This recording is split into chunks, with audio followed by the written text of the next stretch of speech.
Good evening. Thank you all for coming out on this wet, rainy day. Glad to see so many people in the room. On behalf of PACE and our co-hosting organizations, I'd like to welcome you to tonight's forum on the environment with candidates running for seats on the Wicomico County Council. I'm Dr. Sarah Surak of the Political Science and Environmental Studies Department here at Salisbury University, and I also co-direct our Institute for Public Affairs and Civic Engagement, or PACE, along with Dr. Sandy Pope, who's in Educational Specialties here at SU. At PACE, we provide nonpartisan programming and civic engagement opportunities to advance the goals of democratic citizenship at the local, state, and federal levels. Environmental issues like climate change, pollution in our oceans, and the increasing strain of more people on fewer resources can feel overwhelming at best and hopeless at worst. Engaging our local communities to affect environmental change can make all of our lives better and be building blocks for widespread systemic change.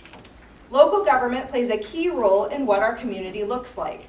Can we swim, fish, and boat in our rivers in the Chesapeake Bay? Will the fields behind our homes stay farmland, or will they become part of a housing development? Are there plans for preventing and mitigating flooding when we experience heavy rains and storm surges, to name a very particularly timely concern today?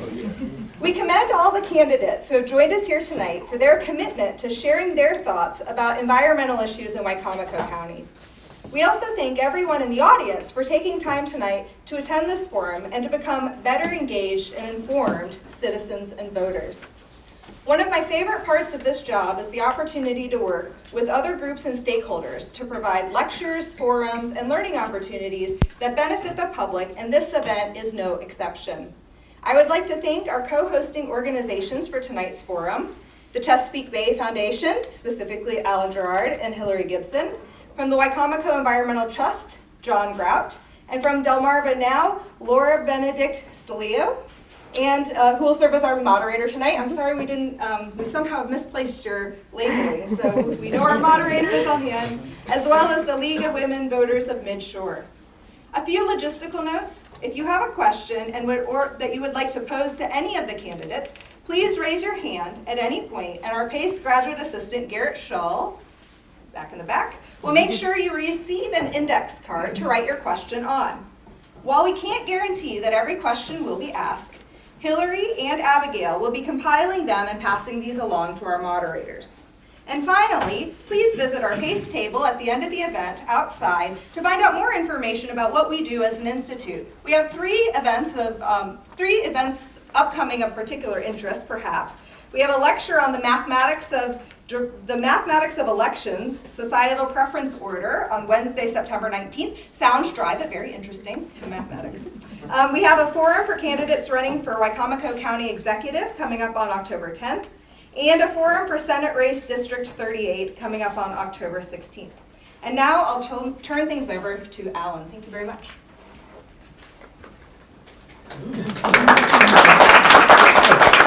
Thanks, Sarah. My name is Alan Gerard with the Chesapeake Bay Foundation. I'm the Eastern Shore Director of CBF's Eastern Shore office. Great to see such a great crowd out here tonight. Welcome everyone from home who's viewing the program. We invited all candidates running for the Wicomico County Council to come and participate tonight. We have a great turnout from those running. And it's important to note that the supporting sponsors of the program here do not support or oppose any candidates for office. The academic and the NGO partners aren't able to do that by law, but we are able to educate. And I want to make sure that everybody grabs this. If they haven't grabbed one, make sure you do on your way out. 5 actions your next local elected official should take for clean water. This is something that the Bay Foundation put together, and we're helping educate citizens and voters throughout Maryland about clean water, what it takes to make sure our local waterways are healthy and clean, and this is a great voter's guide if you're a voter and interested in these issues. There is an agenda here as well. It's got 2 sides. This is going to be the structure of the program on the front, and then there's some audience participation guidelines in the back. I want to introduce our moderator, who's going to be walking us through the agenda and giving us the details about how the program's going to run and instructing the candidates on how they can participate. Laura Benedict-Cilio is with Delmarva now, and I'm going to turn it over to her to take us through the rest of the program. Thank you. We'll start with candidate introductory statements, then we'll move to moderator questions, and finally audience questions that are submitted on note cards. Our guidelines, introductory statements, which we'll do first, those are limited to 2 minutes. Responses for moderator questions, those are limited to 1, and responses to audience questions are also limited to 1 minute. Time will be enforced, and our timekeeper will show a yellow card at 30 seconds and a red card when time has expired. For our audience participation guidelines, questions are to be submitted on note cards, and they will be selected ones that do not include personal comments or opinions. Applause should be held until the end of the forum. That leaves time for lots of questions. All right, so we'll start with candidate introductions. And Alexander Scott, do you want to start? Sure. Should I stand? Alexander Scott. I am from Wicomico County. Born and raised. I went to Parkside High School. I ended up at Salisbury, just like many of you. I really didn't think that I'd find myself up here in politics, but I bought a home here. I ended up buying a business here. I'm very invested in this area. My home sits on a piece of water, so the environment is very important to me. I found that a lot of the candidates up here and local politicians weren't engaged the way that I was hoping that they would. And when I became outspoken, a lot of people said, well, why don't you run for politics? And I eventually got talked into it, and here I am. I'm hoping that I can make a difference. I'm glad that all of you are out here and you're interested in doing the same. So I hope that any questions you have for me, I can answer in the best possible way. So thank you so much. Mr. Dodd. Hi, I'm Larry Dodd. I'm not going to stand up. There's not enough room. These chairs don't roll, and I don't want it to collapse on me. That'd be embarrassing in the beginning. First, I'd like to thank Salisbury University for providing the space. I'd like to thank the Chesapeake Bay Foundation, PACE, Salisbury University again, WIT, the Daily Times, and League of Women Voters. It's always great to have forums like this so that the people that are in attendance can find out what their candidates are like so that they can formulate an educated opinion. So a little bit about myself. I was appointed to the Board of Education in 2009. I was asked to be appointed then. I was appointed by the governor, and then I was reappointed in 2014, but then somebody asked me to run for the county council because they'd done some redistricting and put me in a new district. That district was available, so I decided to run, and I got elected. Currently, I serve as the vice president. Mr. Cannon here is our council president. It was good to see him here tonight. I served as the captain of the Salisbury Fire Department. I was a long-time firefighter paramedic, and I had to retire in 2013 after 20-some years. I don't want to say how old I am, but I had an injury. I had an accident in one of the ambulances, and it was ongoing. Then I re-injured myself. But anyway, I served as an EMT instructor, a paramedic instructor, a fire instructor, probably about 15 years. I went away when I was younger. Prior to that, I went to Ohio State. Then I came back here. It's my home, so I came back here. Then I started taking more classes here. And I think I see one of my former professors in the audience. Good to see you. I thought I was going to be the longest person attending this college. And I see some professors have been here a long time as well. I got a bachelor's degree in biological sciences, a minor in chemistry, and I got a master's degree in applied health physiology. So education is very important to me. Also, public safety is important to me as well. 30 seconds, I thought you just waved that up. Okay. Thank you.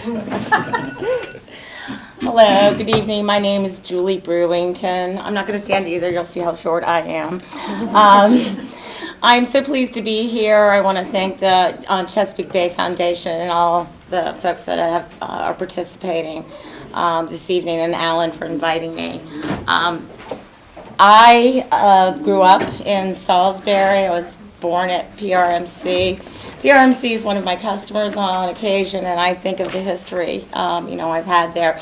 My father used to have a jewelry store down on the plaza, and I literally grew up on the plaza. in his business. I am now a mother of twin daughters that are now going to be going to Salisbury University. Pleased to say they are incredible artists, so they will be, I think, good contributions to the school. They got some scholarships for that, which was kind of nice too. I've been involved in business in the community and in various community concerns. I've served on the Wicomico Republican Central Committee for 4 years, and I was just reelected this past election. I've served on their resolutions committee on the state level, I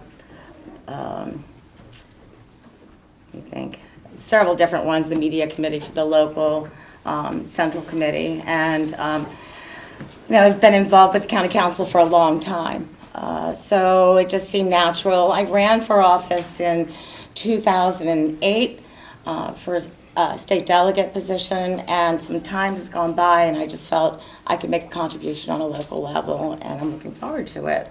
So I appreciate all of your time tonight, and looking forward to sharing the ideas. Thank you. Good. Good evening. My name is John Cannon. Pleasure to see everybody here tonight. I really appreciate you taking time to be here. I see a lot of familiar faces. I also see a lot of young faces, which is really good because you are definitely going to be the leaders of our community in the future, and it's great to see you taking such an interest in the political process. I am a native of Salisbury. I grew up here. I am currently the owner of Cannon Management Rentals.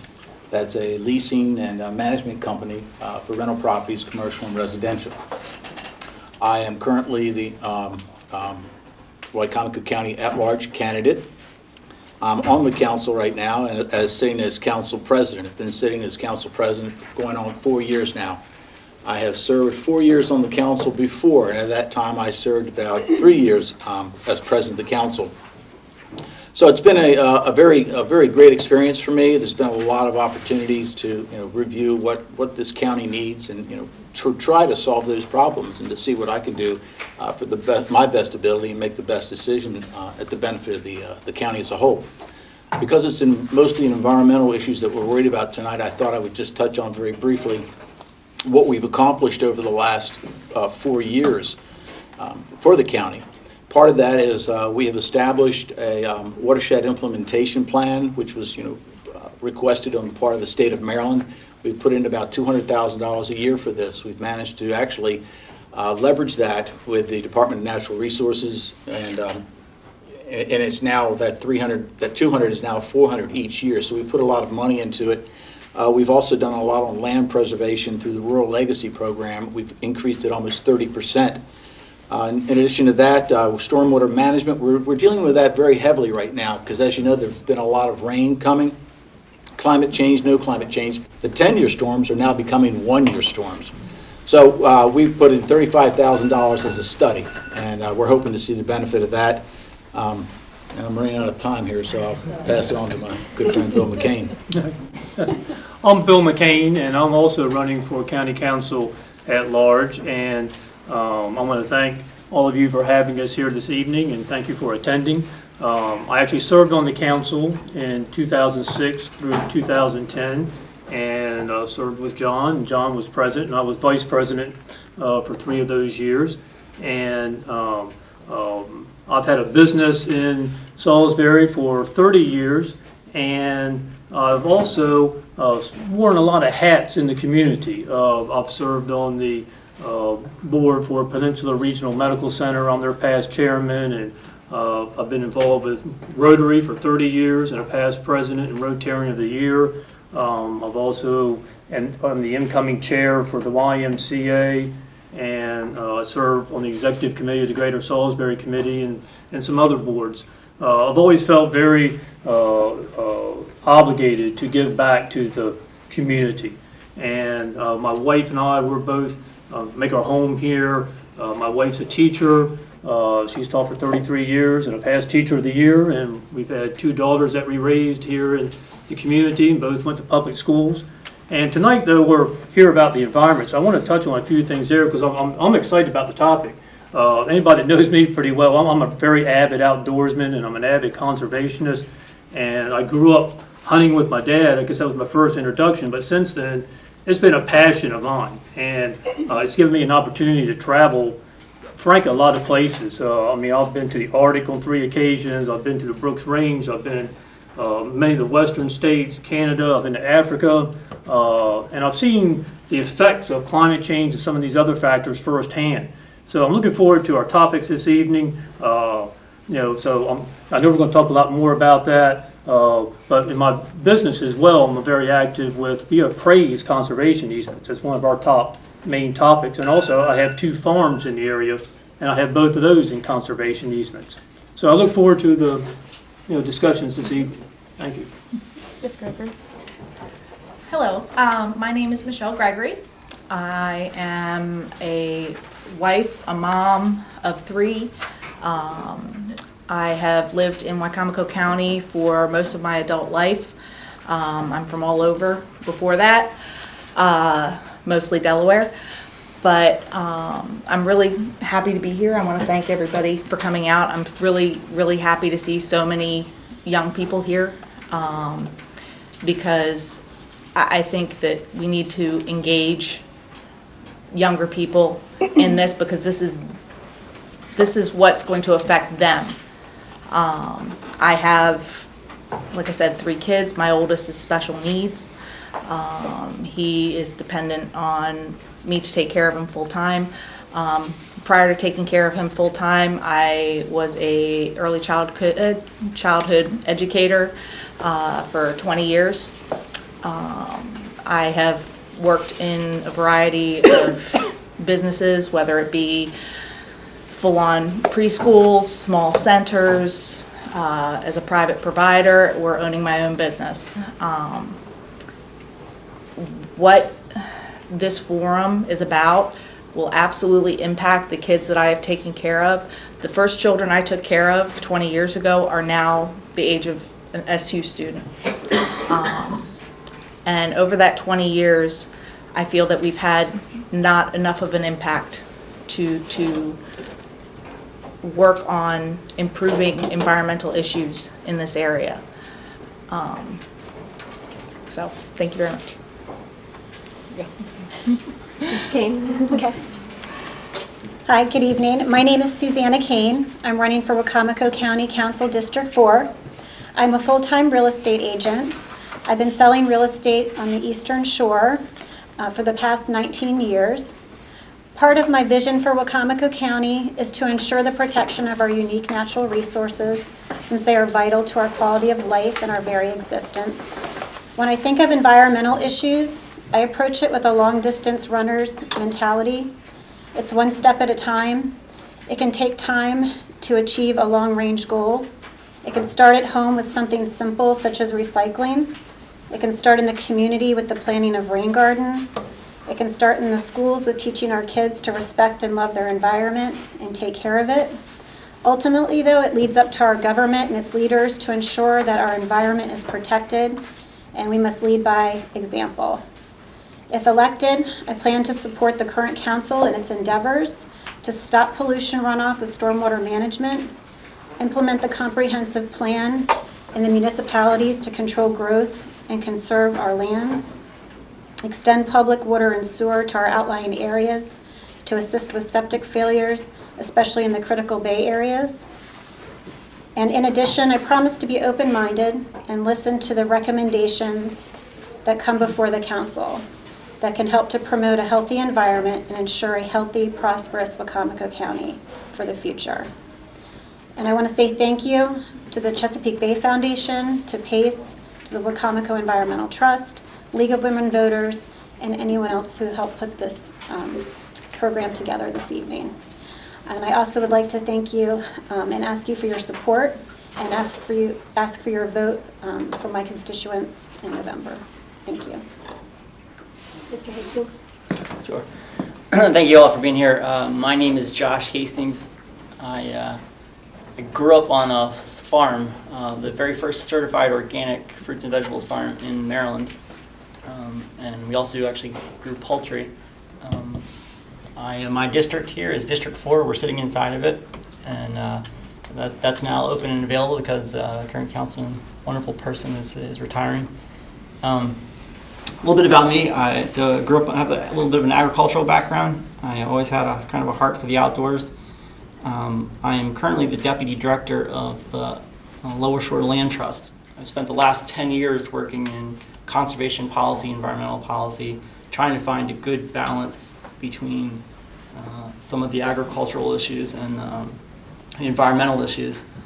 I'm currently the chair of the Rural Maryland Council, so I get to be the voice for 18 of the 24 jurisdictions within the state of Maryland. I also was appointed by Governor Hogan to serve on the Rural Legacy Advisory Committee. Actually, a special shout out to our county executive who worked to expand the rural legacy areas here in Wicomico.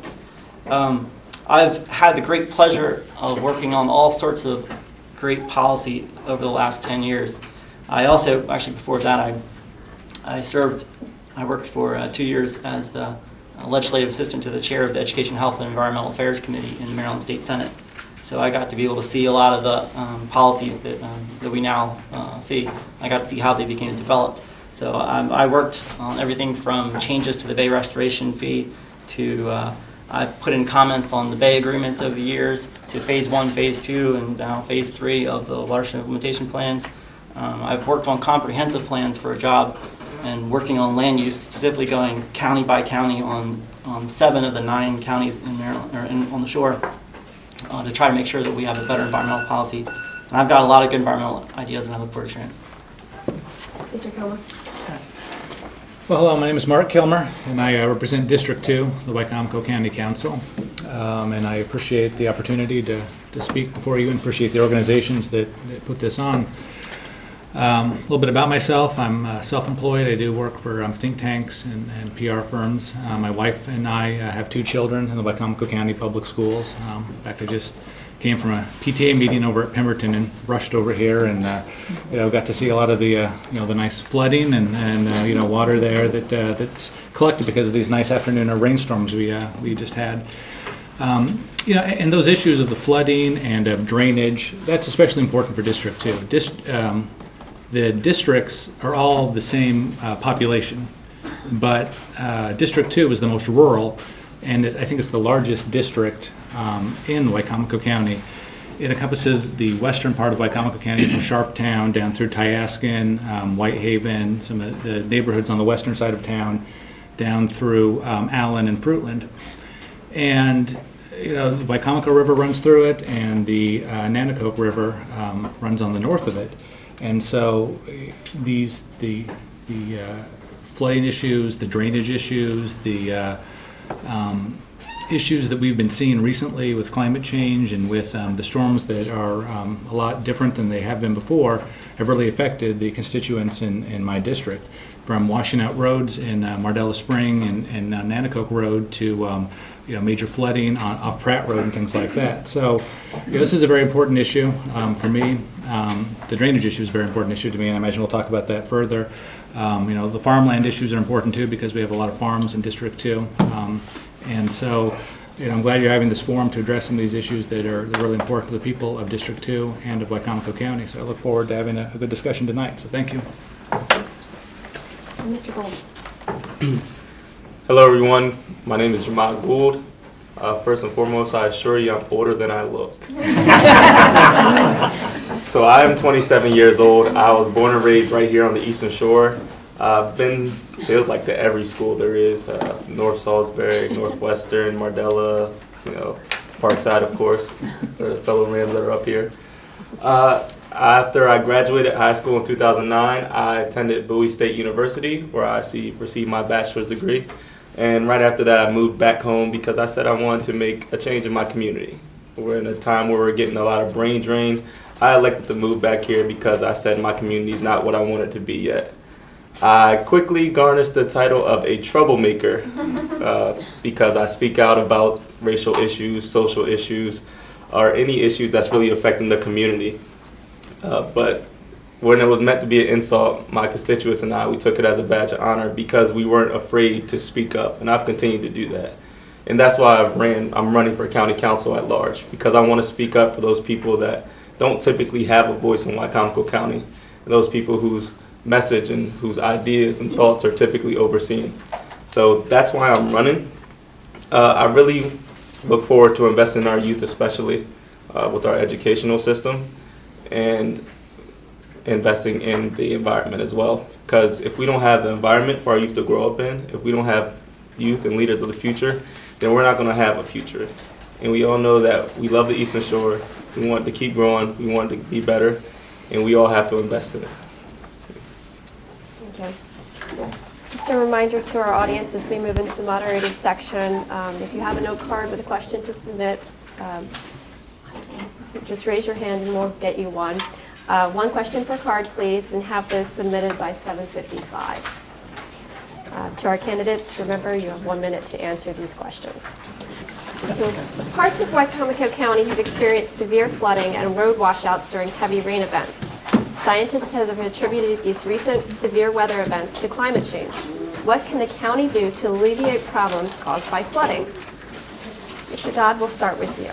Thank you. That is a big issue. I've got a science background, so people always want to debate, is climate change real? But I think with all this flooding that we've had, Council President Cannon said the 10-year flood is every year. I think the 100-year flood is every year now, because we've had a lot of flooding and we've had to deal with a lot of constituents. And we are looking at the issue and we're working on it.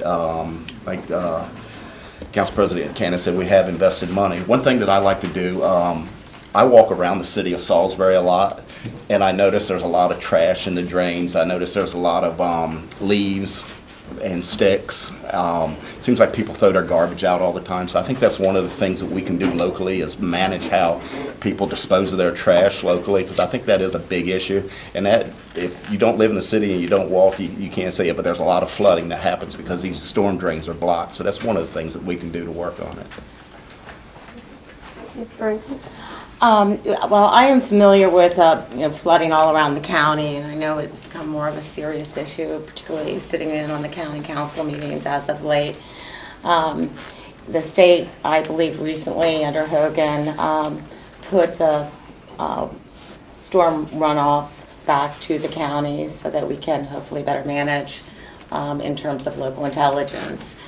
I've seen some things interesting lately that I would love to maybe implement that I don't think would be terribly costly, but there are nets that you can put in the runoff spouts that go into, for the runoff that would catch it at the site.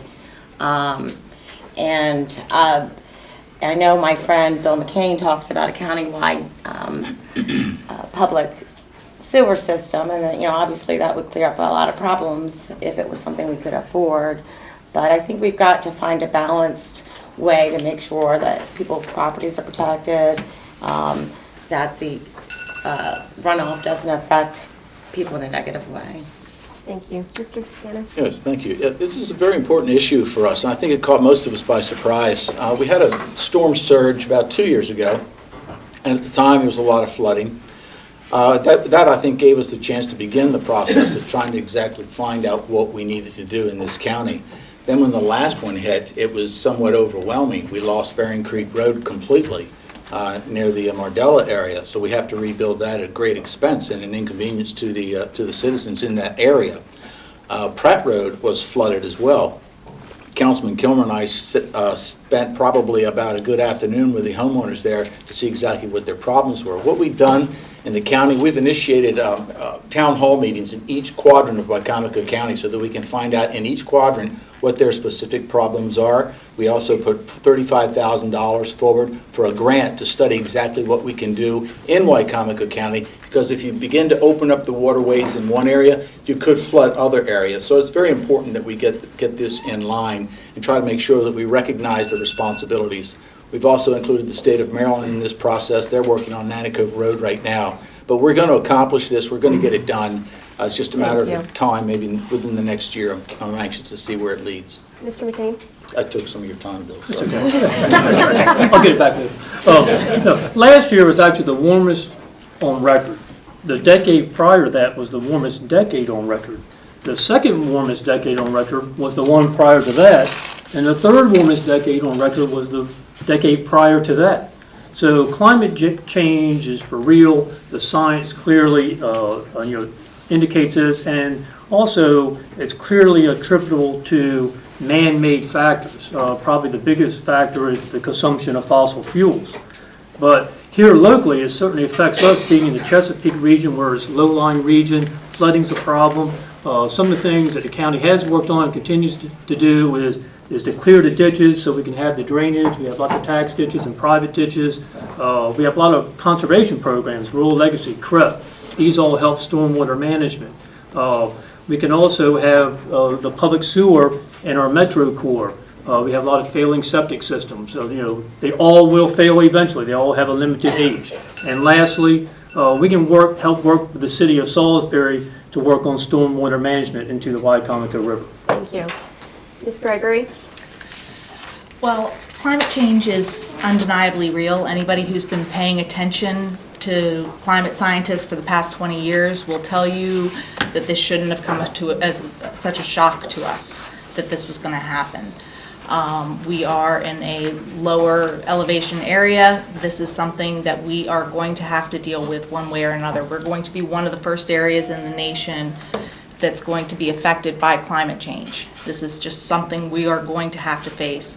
There is technology available, more porous roads that allow water to run through, and things like that. We need to be investing. We need to be applying for as many grants as possible. They are available. And, something that, has been brought up is these floods are leaking chemicals and destroying farmlands, and it's becoming a cycle of it's becoming a cycle of issues that's going to only get worse if we don't deal with it now. Ms. Kane? Yes, okay. Well, I have a couple answers to the severe flooding and the roads washing out and how I think we need to address this. First, I think we need to educate our homeowners that, I know that as soon as a storm hits and we see that we're getting deluged with rain, these excessive rains that we've been having, first thing we do is we go out front and we clean out our storm drains. They're full of pine shuts, they're full of, just the litter, just everything. We clean those out. I think that it's important that we educate the homeowners, the homeowners associations, that we get these drainage ditches cleaned out when we know these heavy rains are coming. Second of all, I think that, with the less pervious surfaces that we have and with all of the growth that we're having and more impervious surfaces, we need to definitely be planting more trees. We need more plantings so that we can absorb this water so that it has somewhere to go. Mr. Hastings? Though our president thinks that climate change is a Chinese hoax, it is definitely not, and we are the front lines. Without a doubt, it's been said multiple times that the Eastern Shore is the third most vulnerable area to the effects of climate change when it comes to sea level rise. I would argue that the Eastern Shore is potentially the #1 most vulnerable area. When you look at crop production, the fact that we are right in the middle of the, we're essentially the breadbasket and the food hub for New York, New Jersey, the greater 95 corridor. Climate change affects more than just water. And creating things like storms like Florence, which is coming, it also makes changes to things, the amount of pests that are around, or the crop production itself, how fast something grows. So we have bigger issues there. What we can do locally, we need to continue to expand, not take away from our recycling stations like we have. We need to continue to expand, have more of them out, to be able to get trash in and out. We need to continue to hook up failing septic systems, and a lot more to do. Mr. Kilmer? Well, as I mentioned, these flooding issues have affected District 2 pretty heavily, the western part of Wicomico County. And there is a lot that the county can do, and we've been working on that. We've put more money towards drainage issues in this last budget and trying to address some of those. And we have to upgrade the county drainage system. In addition to what President Cannon said, we've been studying this issue, and it's clear that we need to work at the county level. But this isn't just a county problem. There's a lot of private drainage issues, whether they're homeowners associations or farmland, farmers with their ditches, that they feed into the public system, and the public system feeds into them, and they have tax ditches. So we all have to work together on a unified strategy for drainage that involves not just the county, but the agricultural community and the homeowners associations, which may have lacked resources over the past 2 or 3 decades to be able to update their systems, and now they're finding that there's a great need for that. So, I don't have all the answers for this, and it's something we're continuing to grapple with, but it's something that there needs to be a unified strategy for Wicomico County and not just the county government. Thank you. Mr. King? I think it's been said time and time again amongst everybody that's up here that climate change is a huge problem here on the Eastern Shore. I live in District 1, just, I guess, east of Mr. Kilmer's district over in San Domingo. And every time it rains very heavily, the main street that we use to get in and out of the neighborhood is flooded.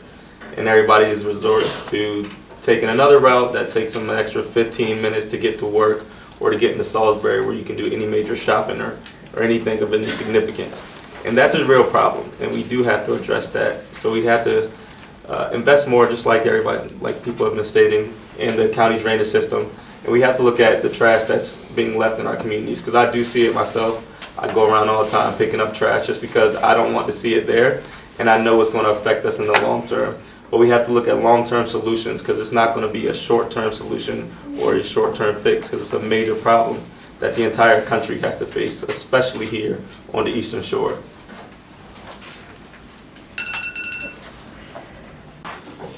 My district is District 2, so like Mark said, we are at the most at risk in the county. Something absolutely has to be done, but it has to be preventative at this point. We've passed the point of no return. We can't change the way that the climate is going now, so now we have to prepare. We need to make sure that our public services are fully funded. They need to be ready. They need to have a strategic plan for when these floods come, and they are going to come. We've known for years the water was rising. We've done nothing, and now it's here. Now it's too late. We need ideas. We need engineers.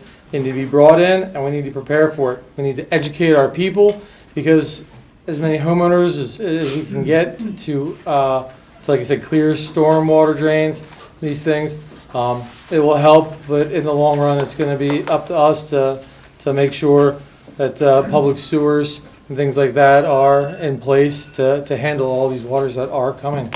The health of the Chesapeake Bay is connected to how we live in Wicomico County and vice versa. From the fish we get out of the Wicomico River to how runoff from our municipalities and farm factors into the bay's water quality. How do you intend to balance both serving today's residents and protecting one of Maryland's biggest natural resources? And we'll start with Ms. Brewington. Okay, so that is a challenge, because the key word there, I think, is balance. We have to start, obviously, with our local waterways, the Wicomico River. There's been improvements there in terms of the public sanitation. We're working to deal, as you've heard from these gentlemen, on the drainage issues around the county, and it is going to be a challenge. Same with the Chesapeake Bay. It's got a better measurement grade than it's had in some time, and we need to continue to protect it while we make sure it's affordable also to live here for our residents. So the things that are outlined in the brochure, the things that we can do locally for our waterways to keep nitrates out, or at least diminish them, which comes from all these sources that you mentioned. It has to be a balanced, pronged approach to the issue, and it's going to take a while. I mean, it's not achieved this level. Mr. Cannon? It's very important. What you're primarily looking at when you're talking about this discussion is stormwater management. You're looking at septic systems. You're looking at municipal systems, which are on a larger scale, and you're also looking at agriculture.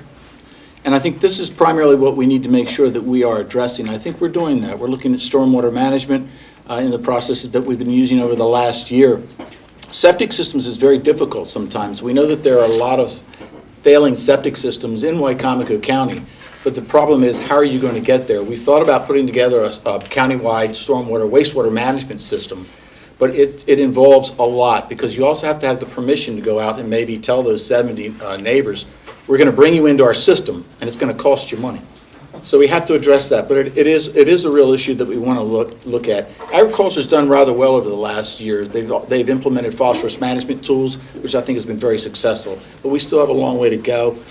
My time's restricted here, and we'll go with that. Thank you. Mr. McCain. The answer to this question has to actually be a broad regional answer. And actually, I want to first congratulate the Chesapeake Bay Foundation because they're advocating at that regional level. And locally, we have our Wicomico Environmental Trust, which is advocating at the local level. And the decades of work they've done, it's helped us obtain a clean bay, a healthier bay, and they truly have made a difference. So, but also we need to encourage our state and federal representatives to continue the Chesapeake Bay program. It has TMDLs. TMDLs basically is a pollution diet, and it's for 6 states in the entire Chesapeake Bay watershed, and also including Washington, D.C. So, we have to also at the local level encourage our national and state representatives to make sure that they are enforcing the pollution diets and enforcing the Chesapeake Bay program. And lastly, locally, we have the Creek Watchers report. We need to pay attention to that as council people. They give us great data, and we need to work with SU to help us with that. Ms. Gregory. Well, there's a lot of responses here that are great. A lot of it is very reactionary. We need to be proactive. We need to really, really be investing in green energy, solar, wind, like the wind farm that was going to be in Ocean City. We need to be doing stuff like that in our county as well. We also need to be concerned with smart growth and make sure that we are not allowing overdevelopment and developing within our means. As far as what can our environment handle. But we can absolutely do all of these things that they're saying, but unless we're starting to invest in green energy, this is not going to go away anytime soon. We're not going to be able to sustain it. Ms. Kane.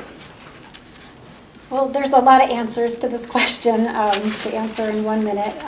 I think a lot of this goes back to being proactive, as Michelle was saying, but being proactive so far as educating the public. I think we need to educate, starting with our kids in school at a young age, because they are the future. If we can educate them at an early age as to what's important and to how to promote recycling, educate the public about the dangers of dumping chemicals, fertilizers into our water system, especially these areas that flow directly right into the bays. Need to address the septic system issue, trying to bring central water and sewer out to these outlying areas, especially areas that are close to these, the critical, within the critical areas. I think a lot of it goes back to trying to pass legislation and education that would help. I guess that's it. Mr. Hastings. Audience members, please raise your hand up very high if you know what a total maximum daily load is. All right, we got half the crowd. Pollution diet, you know that? Yeah, there you go. No more. This may sound silly, but it is probably one of the coolest things. What we are doing right here in the Chesapeake Bay region is going to be replicated around the world. All right, what we are doing here in Wicomico can be watched around the world. The total maximum daily load is literally a cap on the amount of crud that can go in the water. And the way that it works is that we actually make sure that we account for every single thing that we are doing to prevent crud from going in the water. So not only is it happening in our water system, but it's going to get replicated in the Colorado River, the Mississippi. There are conferences that are going around the world looking at what we do here. And so the best management practices, the things we put in place like buffers or other kind of things, are being evaluated around the world. So what we are doing here is setting an example for the next 200 years of fixing up the global water system. It's pretty awesome. TMBL. Mr. Kilmer. Oh, the question was talking about protecting the bay and balancing serving the public. With a lot of projects, the two go hand in hand. They aren't in conflict. You know, for instance, with the runoff issues we're talking about, it's like Michelle said, a lot of this runoff is carrying pollution in addition to flooding people's houses or, you know, flooding their basements. And so if we, at the same time, dealing with the runoff issues and, you know, dealing with bioswales and other things that can keep the water from just rushing towards the rivers, we can both serve the public and we can prevent the pollution of the bay. Yeah, and then things like the county's done with the restoration of Barron Creek Road. We had to purchase some property to get that road reconstructed, and part of that was a former pond bed. And I know Weston Young's back there sitting by the county executive, and you know, Weston has some good ideas about the way to use that creek bed to achieve some of our environmental goals. And so I think at the county level, for the county government, looking at the projects we undertake to serve the public, like runoff and road construction, that can also help deal with the Chesapeake Bay pollution, I think we can have a win-win on that issue. Mr. Gould. I think there have been some great answers up here on this panel. There's also some other great answers that I've heard previously, and that I think the county government, as well as the several other counties, should get behind. I've had conversations with Jesse Colvin, who's running for Congress. He wants to put oysters in the Chesapeake Bay to help clean up the bay. I think that's something we can all get behind. It not only helps the bay's pollution problem, but it also helps commerce for the area for all the watermen that may be going out there fishing for oysters. And we also have to worry about the runoff that we have. Just as many people have stated, there's a lot of runoff issues, whether it be septic or whether it be agriculture, but we have to deal with our runoff issues. If we take those two issues on head on, then it'll be very easy for us to not only work with the people, but help improve the bay as a whole. Mr. Scott. The way I took the question is about our constituents and, you know, their businesses or their livelihoods in this area. A lot of watermen and farmers rely on the bay and clean water to make ends meet. We need to listen to the studies and the recommendations from, you know, scientists, foundations, the Chesapeake Bay Foundation. They've had a lot of great ideas, and, you know, we need to consider a lot of them. We need to prepare for these. I love Jamad brought up Jesse Colvin's plan. He gets really excited about the idea of putting extra oysters in the water because those are going to naturally clean out the phosphates and, you know, provide a better industry for our people here. So I think that anything we can do to get behind those kind of ideas that we need to get behind. Yeah. Thank you. Mr. Dodd. Mr. Scott and Mr. Gould mentioned what I was thinking. In a lot of my science classes here at Salisbury University, we learned a lot about oysters, and they're naturally filter feeders. So what you do is you plant farms out there. If you've ever seen a study where the water is really dirty, after a certain amount of time, it'll clear up because of these oysters. So planting these oyster farms is a great idea. We also have to help the farmers with nutrient management and make sure that they have cover crops. That's very important because the runoff is where these chemicals are going in and polluting the bay.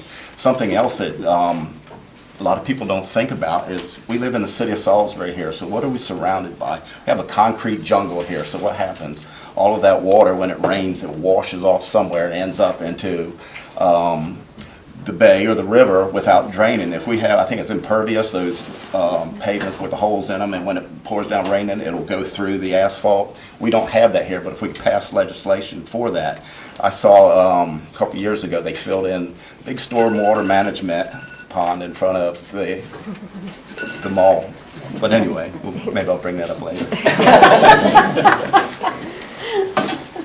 For years, poultry farmers and non-farming residents have coexisted peacefully in Wicomico County. But as large-scale industrial chicken farms have become more prominent, that relationship changed. The chicken industry says these consolidated clusters keeps their business going, while others voice concerns about pollution. How will you promote business while protecting the environment in regards to concentrated animal feeding operations?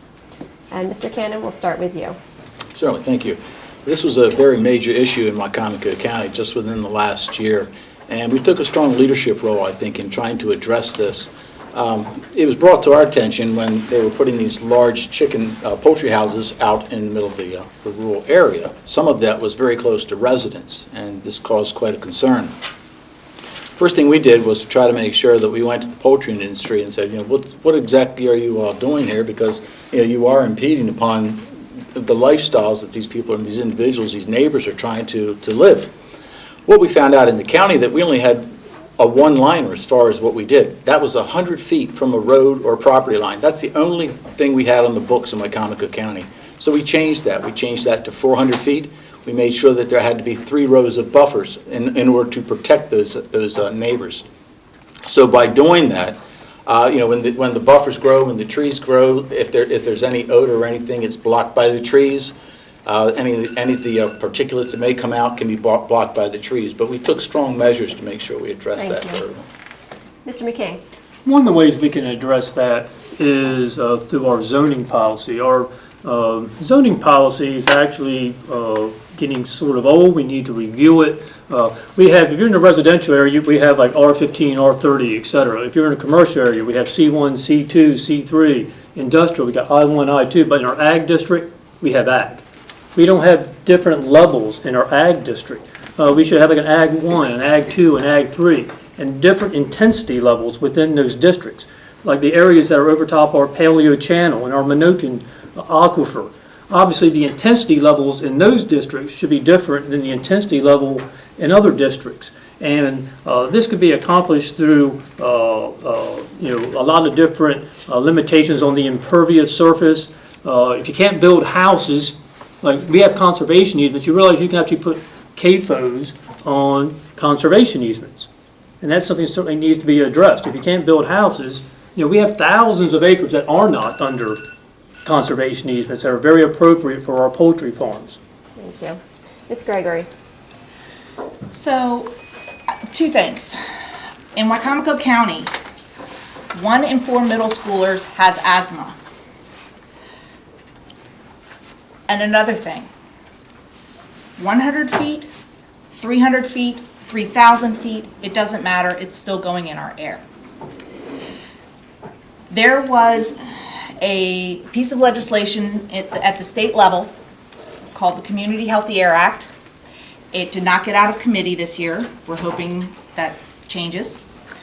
But it would fund a study to study these particular things, which, by the way, are owned by corporations. We're not talking about small-time farmers here. We're talking about people who don't even live here who own these things. That would study the air quality coming from these CAFOs and determine whether this is the cause for health issues like the asthma problem and the epidemic. To put it in perspective, the national rate of asthma in children that age is 6%, and we're at 25%. So something needs to change, something needs to be done. Ms. King. I think as things change and we're seeing these bigger poultry farms coming in or wanting to expand into these larger poultry farms, I think then we need to take a look at possibly, seeing if we do need to do any rezoning or any, setbacks or buffers. We do need to be, aware that there are neighbors and residential areas. At the same time, I know that Wicomico County is a right to farm, and that, it is the Eastern Shore, our ag business, and we're built on agriculture. It's our livelihood. So I think we just need to find a balance where we can, find just a good compromise there. Mr. Hastings. It used to be that when you had a CAFO, be a chicken house, like my family, most of us who grew up in Marbella, you had a family farm, you had crops, but then to supplement your income in the winter, you had a chicken house. The one that I grew up working in, there was 30,000 chickens. It was one of the larger houses that you could have. But that model has changed, and that's what's kind of significant. A lot of the homes that are put up nowadays, a lot of the chicken houses that are put up, I should say, are now, that's the primary operation. And the individuals that are coming in to operate them many of them don't speak English. They come from families. They take 12 or 15 of them in a family, move to this country, move to this area, and in doing so, God bless them, they don't understand our level of environmental protection, and they, so things like stormwater runoff or other kinds, because they're not thinking about that. I think in general, I'm a land use planning guy, so it needs to start with planning, and I don't want to add to anything else that's already been said, but planning and zoning is where it's at. I think we can find a better compromise. Thank you. Mr. Kilmer. Well, as John Cannon said, we dealt with this a couple of years ago. Had a very big discussion about the regulations of chicken houses.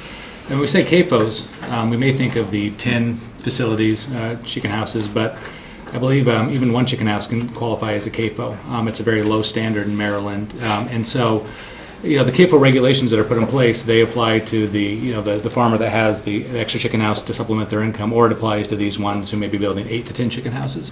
And I know there's a lot of people that weren't happy with the legislation we passed, but we did deal with a lot of the zoning issues that Bill McCain talked about, where we tried to make it more difficult to build chicken houses in the designated growth areas where residential facility, where people live and where our cities are scheduled to grow, and say that they're more appropriate for more rural areas where there's fewer residents. And so, we have to balance property rights, but we also have to make sure to take into account that what you do on your property sometimes affects what happens in your neighbor's property. It wasn't perfect legislation, but we did really try to make those balancing act. Mr. Gold. It's been stated that this is a problem that's been dealt with.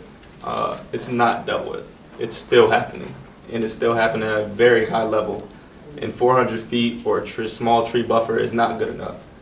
9 times out of 10, these CAFOs are built in minority communities or in communities of low socioeconomic standards. That's what's been going on. We need to visit the zoning. We need to get it done, rezoned, so that we don't have this issue continuing.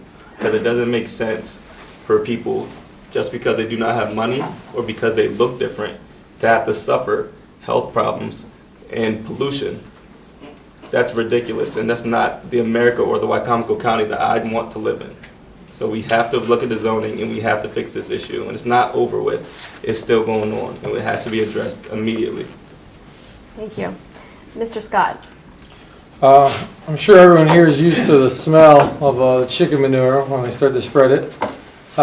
My family's been in farming for generations, and we accept a certain amount of responsibility in our footprint. These farmers consider chicken manure chickens, it's their livelihood. And as they grow, they need to accept an appropriate amount of responsibility. As we change the zoning, as they grow, it's on us to enforce, the appropriate amount of safeguards to our constituents. So I think it's going to be on us to make sure that these farmers and these industries are growing as they need to. Mr. Dodd. Yes, I'd like to disclose that my father was in the Navy, and I was born in Key West, Florida. I was diagnosed with asthma, and there are no chicken farms in Key West, Florida, so I got asthma, but it wasn't from chicken farms. However, with that said, there is an odor coming from these chicken farms. We did pass legislation, our colleagues already mentioned that, with the buffers. The trees and the buffers, they are natural filters, but I think there's a way that we could come up with some idea to put another type of filter over top of these vent fans. I think that would be very important for the population, but we dealt with this, our colleagues said, a year or two ago. I think it went on for about a year because the constituents were coming to our meetings, and some were angry, but it's our job to find a happy medium. And we came close. Like somebody mentioned, we're not there yet, but we came close. So there's still some work to be done with legislation to make everybody happy. And another candidate mentioned the right to farm. A lot of these people are putting up the farms, and they're not really necessarily big farms, but they do have a right to farm. So when you sign that property, you need to know that you're in an area that's right to farm. Ms. Burrington. Well, like many of these issues, this is another complex discussion, and we've had some great answers to it. We are an ag community, and it is very important that we know how much money is dependent on that ag community, not directly, but in many different ways. We are also a right to farm So is Somerset, so is Worcester County. So any property you buy, you have to sign a disclaimer that says that you know this is a right to farm area, and I explain it as it might stink.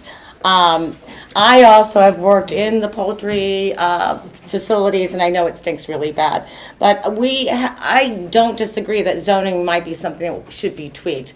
I mean, you build a beautiful new house in a new neighborhood, and there's this huge chicken structure that you never imagined. Has to be a little bit crushing. I have one near me. I don't mind it so much because I have a small farm, but I can certainly understand the people that do, and I think we have to just figure out a balance that works best for the community. Thank you. Several post-World War II neighborhoods outside Salisbury city limits were built on small lots that cannot accommodate new drain fields when septic systems fail. A few years ago, the county paid for a study that identified 3 options. The county could create its own sewer system, tap into the city system through an urban service district, or the city could annex the neighborhood and extend services there. So far, no action has been taken. What do you think is the best solution, and should this be a priority for the county? Mr. McCain, we'll start with you. Actually, when I've been speaking around the community, this is one of my top 3 priorities, is establishment of a public sewer system in our metro core. The question as to what's the best method to go about that, there's really probably 3 options. We can share with the city. The city's system has a lot of extra capacity. And we would have to establish urban service districts. We've done that before in the past. We can also build our own. We can have satellite systems throughout the county. That's a possibility. And also there are private suppliers. In Sussex County, Delaware, there's actually private suppliers of public sewer. So there are options. But we need to appoint a task force and explore what's the best option that will best be able to alleviate this issue, because all these systems, as I said earlier, they all have a limited life. They all will fail, and they all will need to be replaced. Ms. Gregory. I'm going to say that I agree with 100% with what Mr. McCain is saying. And, you know, it is going to be a costly endeavor to invest in. But it's a cost that we're going to pay many times over if we don't do this. We are absolutely going to need to study this issue and definitely invest in whatever option we find is the best option for our county in general. Definitely looking at other rural counties like Sussex County for inspiration and ideas on how to deal with this. Ms. King. Yes. I would need to see what makes the most sense financially for the county and for the homeowner. You know, you wouldn't want to put too much burden on the homeowner, but you also would, if it was, you know, causing them to hook up into some, you know, public system, but also, you know, would want to make sure that the burden on the county wasn't too great as well. So I guess I would just have to understand, you know, the options and understand financially what the costs would be. It seems to me that fixing a failed septic systems is not the answer, though. However, the answer would definitely be to either tap into some kind of city or annex into the city, but definitely public water and sewer is definitely the answer moving forward. Mr. Hastings. Salisbury is like Swiss cheese. If you look at Swiss cheese, there's holes all in it. When you look at the map of Salisbury, there's county properties mixed right in. Some of these are served by water and sewer, some are on septic. Literally the house 2 doors down from me, you can walk on the sidewalk and then pow, you're in the front yard. The yard goes right to the road, and then 10 feet later, the sidewalk starts again. You know, this is part of that, is that they're a county property, and only county. It'd be nice if years ago we had planned all this out in order to so that they're all on water and sewer. That's the way they should be. They should all be a part of the city. It would make things a lot easier, but they have to be, you know, they have to agree to be annexed in, which is a challenge. So yes, they should be hooked up to sewer sooner than later. Mr. Kilmer. Yeah, with those failing septic systems, that is a big problem that we have to face. And the way I understand it is that it's not really feasible for the county to build its own sewer system. And so we'd have to have cooperation with the city of Salisbury to do that. And that means working with the city to deal with those county properties that exist with failing septic systems. But there's also a good long-term reason to do that too, is because if we're going to have more housing growth in Wicomico County, towards the western side of the city, down Nanticoke Road and in those areas, the way the state has structured its regulations now, they aren't really going to grow on septic systems. We need to have that sewage system. We need to have county properties hooked up to the city sewage system, but we need cooperation with the city of Salisbury. We need to work with them on that. So that, this is an important issue. I don't disagree much with what Bill said, but that is the future, I think, of growth in Wicomico County. But it requires county-city cooperation. Mr. Gould? I think this is an issue that everybody up here can agree on. Long-term wise, it just makes sense to move towards a county sewer system, whether it be for growth purposes or whether it just be for the betterment of the community as a whole. The septic systems are going to fail. That's without a doubt. I live in a home that has a septic system. We know it's going to fail at some point. We're actually putting money to the side because we anticipate that. It alleviates that burden because you have to know that it's going to fail. And it just alleviates a lot of issues if we just move towards this Wicomico County-wide sewer system. Now, what's the best way to do that? That's where the study comes in. That's what we really need to research and figure out how we can really make this affordable and feasible for all of the residents, but we do need to move towards a county sewer system.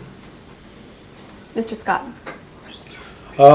This is going to be a financial toll on the county and the residents. And we need a collective understanding within each government in the area, the city and the county, moving forward. We need leadership that's going to work well. And something Bill McCain is absolutely right about. He's passionate about this. Talks about it a good bit. I don't know that we're going to be able to get a countywide system in place. So I'm hoping that we can start to work better with the city as we grow. And the area is growing. So as we do, I think this is a topic that's going to become more and more important to discuss. Mr. Dodd? Yes, we did discuss that, and water and sewer, countywide water and sewer is a high priority in my books, and I've been talking about it for many years. And in the early 2000s, I was talking to council members there, and they said the same thing that we heard tonight. Oh, it's too expensive. It's going to cost too much. Well, the longer we wait, the more it's going to cost. The county needs to step up to the plate and start doing their own water and sewer system. I think we're the only county in the state of Maryland that does not have water and sewer. The municipalities around here started it, so why can't this county? Some of these pocket areas that Mr. Hastings was talking about, they may not have a choice. They may have to hook up to the closest septic system, which may be either Fruitland, Del Mar, or Salisbury.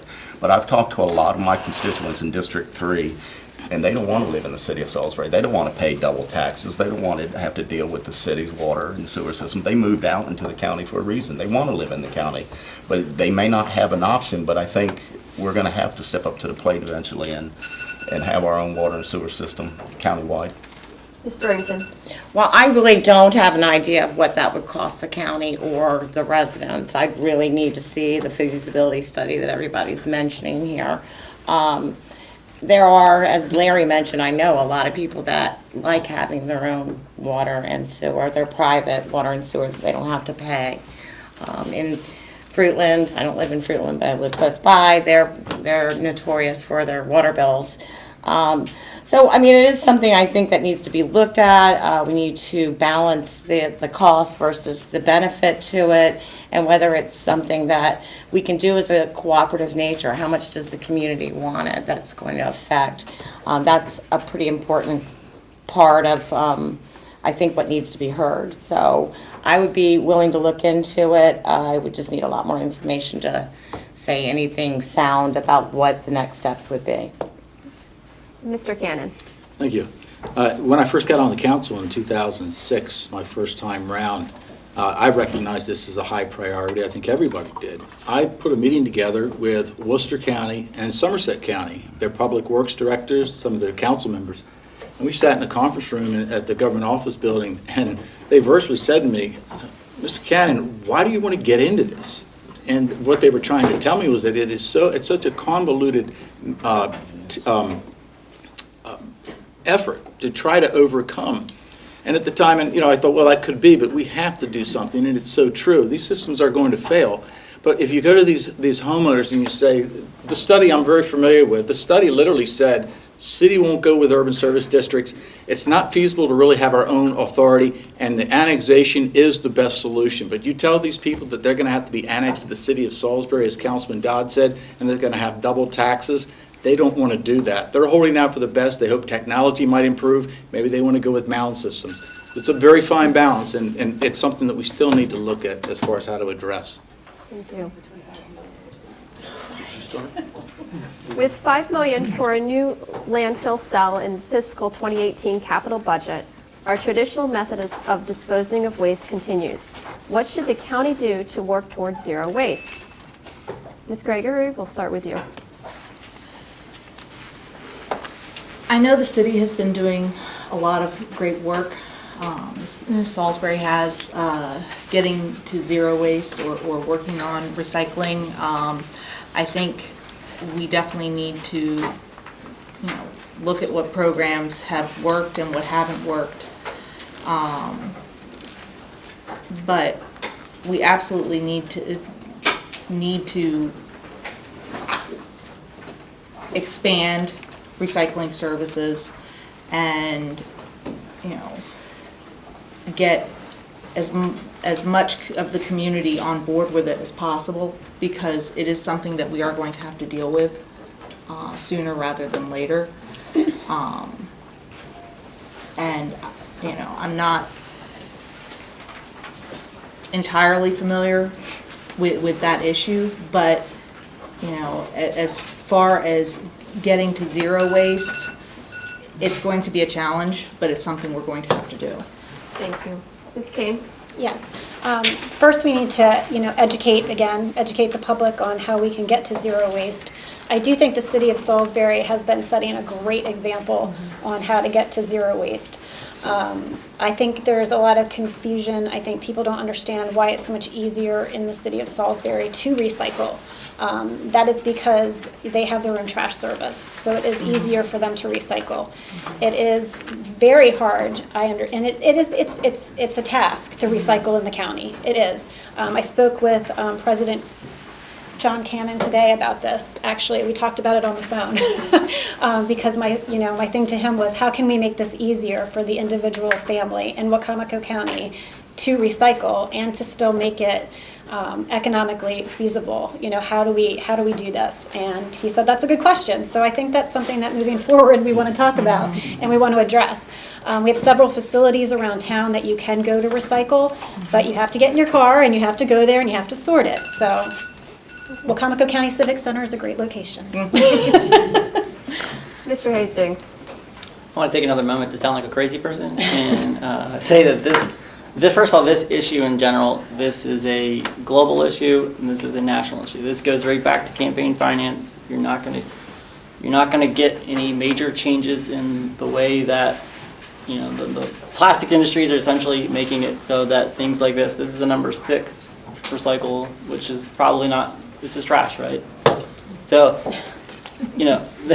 until you fix these global issues, I would go get coffee today, and you had to pour in the little tiny plastic pieces there. That's trash. That's going to be around for 10,000 years. So that really is a bigger problem. We can't do a damn bit about that on the county level, but what we can do is expand our recycling and continue to try to find a better market, where a Chinese market essentially has stopped taking a lot of our plastics and other things. The other thing is you can look at is the National Folk Festival. We did this past weekend. We had composting there. I thought that was a wonderful job. They did an amazing job in doing so. So the education component there is also key, but this is a bigger global issue. Mr. Kilmer? Well, the landfill is one of those issues that isn't very glamorous, but it's an issue that we spend, an inordinate amount of time at the county council. I'm sure the county executive spends dealing with that. And so a lot of the discussion we've had on the county council is how to up the county's recycling rate. The county, I believe, has a recycling rate that's above state average. We do pretty well with our recycling. And there's, we have meetings quite often about this new technology that might be promising to deal with some of our waste. But technology isn't there in a lot of these things. It's too costly, and the consultants that come in promise a lot more than they can deliver.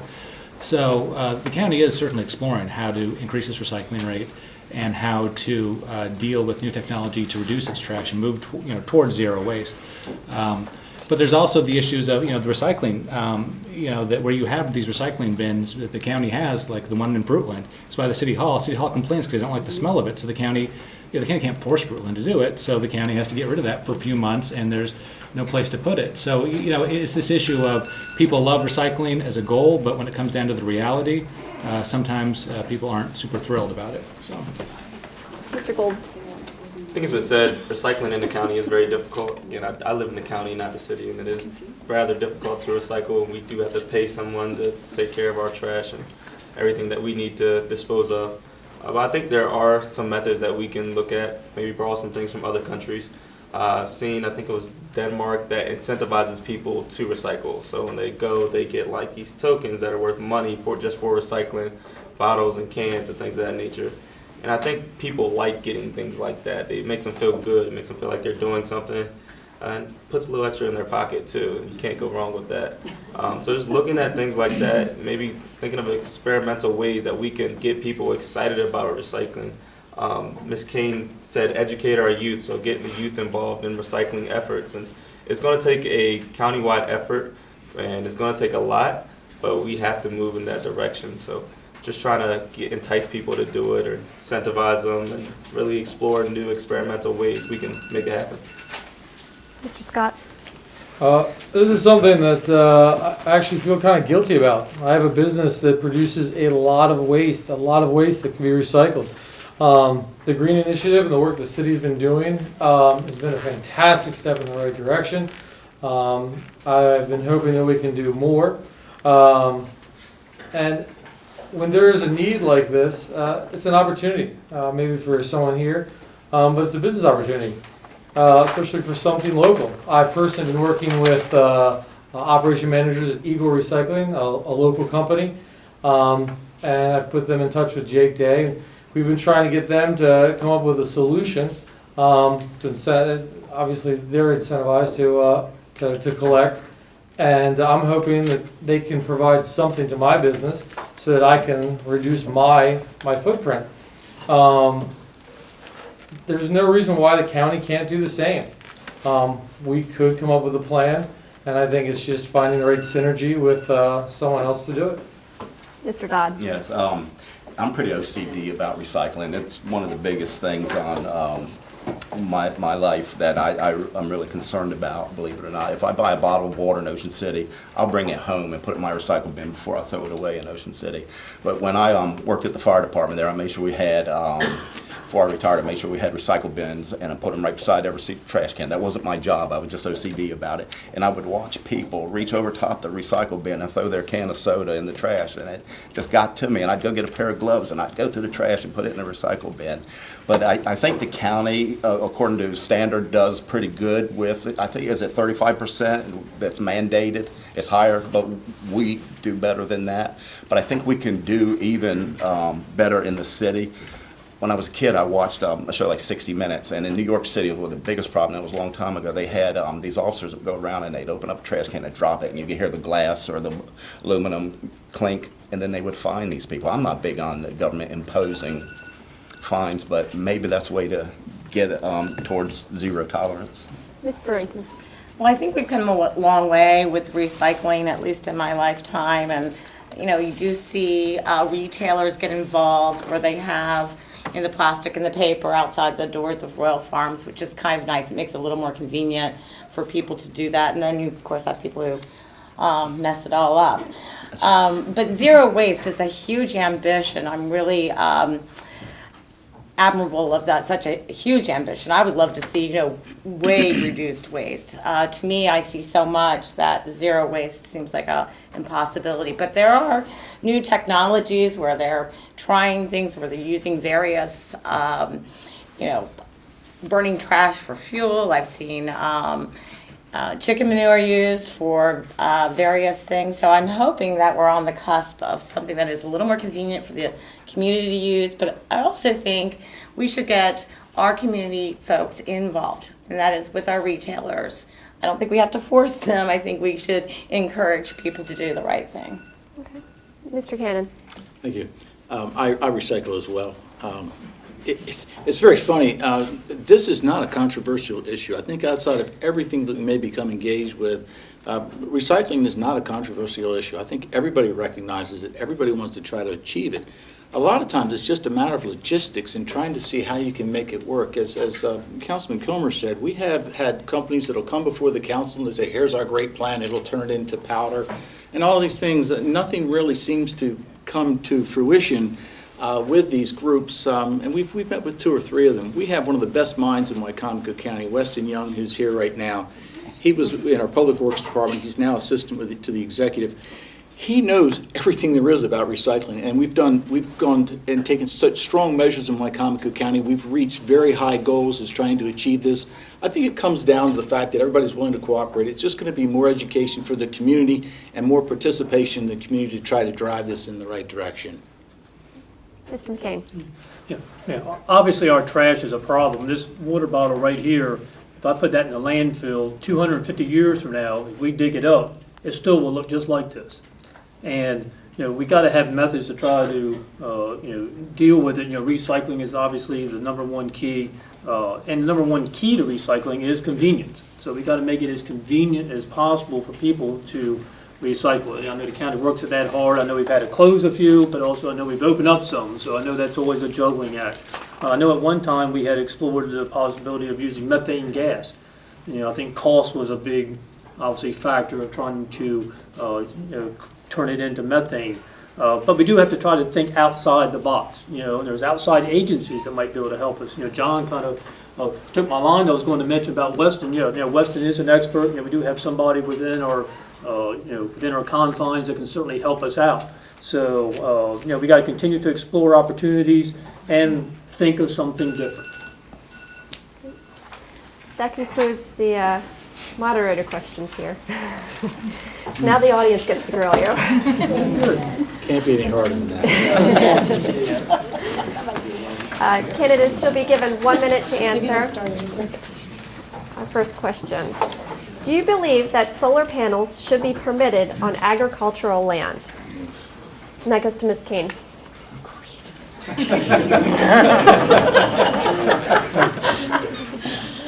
Okay, well, I'm not sure. I'd have to say that I have really not researched that very much. I'd have to look into the pros and cons of that, to be honest. Solar is a good thing. I'm not sure what the negative would be, but I guess I'd have to say I'd have to look into that. Thank you. Who else would like to? Mr. McCain. Actually, I'd like to answer that. In my business, actually, we have to work with solar companies. We need to get prepared in Wicomico County because industrialized solar is here now. Almost every county, Dorchester, Caroline, Queen Anne's, Talbot, they all have a industrial-sized solar operation. What I mean by that is these are solar farms that are 2,000, 3,000 acres. It's tens of thousands of solar panels. Most of our zoning codes do not have anything that addresses that. So these all end up, they become very controversial because of their size, because they're power plants. But solar, solar is our future. Solar and wind are non-fossil fuel, energy, which is what we need. But this is something that's new. We're so attracted to Eastern Shore because we're flat. We have open farmland, and we're in the middle Atlantic. So we are a major target. All these big solar operations are from all around the country. These providers are from Chicago, New York, etc. But they want to come here because and we have Delmarva Power, which is a transmitter. Thank you. Mr. Hastings? Yeah, I'll just add on to that. It's Caroline County, one of our neighboring counties. They're actually about to hit their limit, they went through a great process to try to determine what do they want in their county, how many acres do they want of solar or renewable energy, and they set the cap at 2,000.